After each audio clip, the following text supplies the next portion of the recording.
Hello viewers, আজকে আমি আবারও হাজির হয়ে গেছি সম্পূর্ণ নিরামিষ একটি রেসিপি নিয়ে।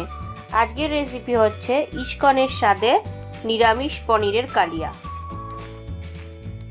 তো ইসকনের স্বাদে পনিরের কালিয়া বানাতে আমাদের কী কী লাগছে এবার সেগুলো দেখে নেওয়া যাক। প্রথমেই লাগছে এখানে পনির। আমি এখানে 200 গ্রাম আমুল পনির নিয়েছি, নিয়ে এইভাবে কেটে নিয়েছি। দেখুন ছোট ছোট স্কোয়ার করে কেটে নিয়েছি, খুব ছোট করিনি, মোটামুটি করেছি। এখানে গ্রিন আর রেড ক্যাপসিকাম আমি কেটে নিয়েছি এইভাবে। আর টমেটো নিয়েছি 2টো মিডিয়াম সাইজের। এখানে 2টো তেজপাতা, 2টো শুকনো লঙ্কা নিয়েছি। রয়েছে 5 ফোড়ন, জিরে গুঁড়ো, হলুদ গুঁড়ো, গোটা জিরে। এখানে নিয়েছি কাসুরি মেথি। আর এখানে নিয়েছি পোস্ত আর 4 মগজ বাটা। এখানে নিয়েছি আদা আর লঙ্কা বাটা। এখানে গরম মশলার গুঁড়ো, চিনি, আর লাগছে রাইস ব্র্যান অয়েল আর স্বাদ অনুসারে লবণ, আর নিয়েছি হিং। তো সবার প্রথমে পনিরগুলোতে আমি 1/2 টিস্পুন হলুদ আর স্বাদ অনুসারে একটু লবণ দিয়ে ভালো করে মাখিয়ে নিচ্ছি। আপনারা দেখুন আমি ভালো করে মাখিয়ে নিয়েছি। এবার পনিরগুলো ভাজার জন্য রাইস ব্র্যান অয়েল গরম করে নিয়েছি। এবার পনিরগুলো সবকটা দিয়ে ভালো করে আমি ভেজে নেব। এবার আমি একটা মশলা রেডি করে নিচ্ছি। তার জন্য দিয়ে দিলাম 2 টিস্পুন লঙ্কা এবং আদা বাটা, আর দিয়ে দিচ্ছি 1 টিস্পুন হলুদ আর 1/2 টিস্পুন জিরে গুঁড়ো, আর দিয়ে দিচ্ছি স্বাদ অনুসারে লবণ। একটু জল দিয়ে এবার আমি ভালো করে মশলাটা গুলে নিচ্ছি। পনিরগুলো আমি ভালো করে ভেজে নিয়েছি। এবার পনিরগুলো আমি তুলে নেব।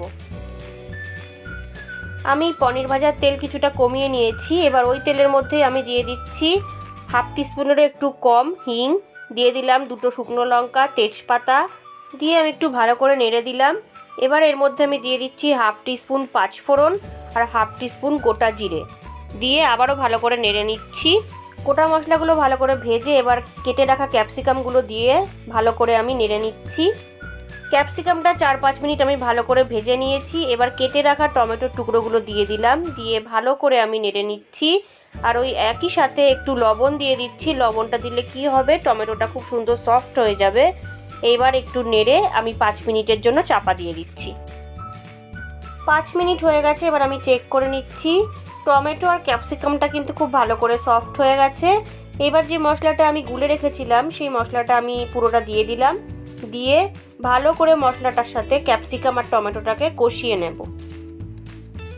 সব কিছু আমি ভালো করে কষিয়ে নিয়েছি। এইবার আমি এর মধ্যে যে 1 টিস্পুন পোস্ত আর 1 টিস্পুন 4 মগজটা বেটে রেখেছিলাম সেটা দিয়ে দিলাম, দিয়ে ভালো করে আমি মিশিয়ে দিচ্ছি। আর ওই পোস্তর বাটি ধোয়া জল আমি একটু দিয়ে দিচ্ছি, অর্থাৎ ওই 2 টিস্পুন মতন জল আমি দিয়ে দিলাম, দিয়ে ভালো করে আমি এবার মিশিয়ে নিচ্ছি। সাথে সাথে দিয়ে দিলাম 1 টিস্পুন চিনি, আর দিয়ে দিচ্ছি জাস্ট কালারের জন্য একটি কাশ্মীরি রেড চিলি পাউডার। সব কিছু আমি ভালো করে মিশিয়ে নিয়েছি। এইবার আমি 1/2 কাপ মতন গরম জল দিয়ে দিলাম, দিয়ে ভালো করে নেড়ে দিচ্ছি। নেড়ে দিয়ে ভেজে রাখা পনিরের টুকরোগুলো দিয়ে একটু আরেকবার নেড়ে দিয়ে 10 মিনিটের জন্য আমি চাপা দিয়ে দিচ্ছি। 10 মিনিট হয়ে গেছে। ফাইনালি আমি চেক করে নিচ্ছি। আপনারা দেখুন ইসকনের মতে নিরামিষ পনিরের কালিয়া কিন্তু আমার অলমোস্ট ডান। এবার আমি ওপর দিয়ে কাসুরি মেথিটা দিয়ে দিলাম, দিয়ে একটু ভালো করে আমি নেড়ে দিচ্ছি। আর দিয়ে দিচ্ছি 1/2 টিস্পুন মতন গরম মশলার গুঁড়ো, দিয়ে আরও একবার আমি নেড়ে দিলাম। নিরামিষ পনিরের কালিয়া আমার রেডি। আমি এবার এটা সার্ভ করব। ইসকনের মতন স্বাদে নিরামিষ পনিরের কালিয়া আমার রেডি। ভালো লাগলে আপনারা বাড়িতে ট্রাই করবেন, আর যদি ভালো লাগে তাহলে লাইক করবেন, শেয়ার করবেন। আর যে সমস্ত বন্ধুরা এখনও পর্যন্ত আমার চ্যানেলটিকে সাবস্ক্রাইব করেননি তারা আরও ভালো ভালো রান্নার রেসিপির জন্য আমার চ্যানেলটিকে অবশ্যই সাবস্ক্রাইব করবেন। আর আজকের এই রেসিপি আপনাদের কেমন লাগলো কমেন্ট সেকশনে গিয়ে ছোট্ট একটা কমেন্টের দ্বারা আমাকে অবশ্যই জানাবেন।